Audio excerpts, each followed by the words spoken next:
მოგესალმებით, თქვენ უყურავთ ინფორმატორს, მე ჟურნალისტი ნიკუშა ლორთქიფანიძე ვარ. საქართველოს ახალი რიგით 152 პატრიარქი 57 წლის მიტროპოლიტი შიო ერისკაცობაში ელიზბარ თეიმურაძე მუჯირი გახდა. სინოდის წევრთა ხმები ასე გადანაწილდა.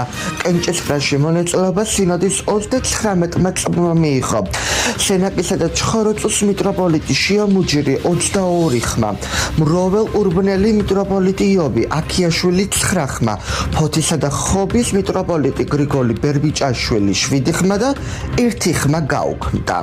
აქცია აყვანის წეს განგება ხვალ 12 მაისს ანდრია პირველწოდებულის ხსენების დღეს გაიმართება. ტრონიზაცია სვეტიცხოველში შედგება. სახურება სვეტიცხოვლის ტაძარში 10 საათზე დაიწყება.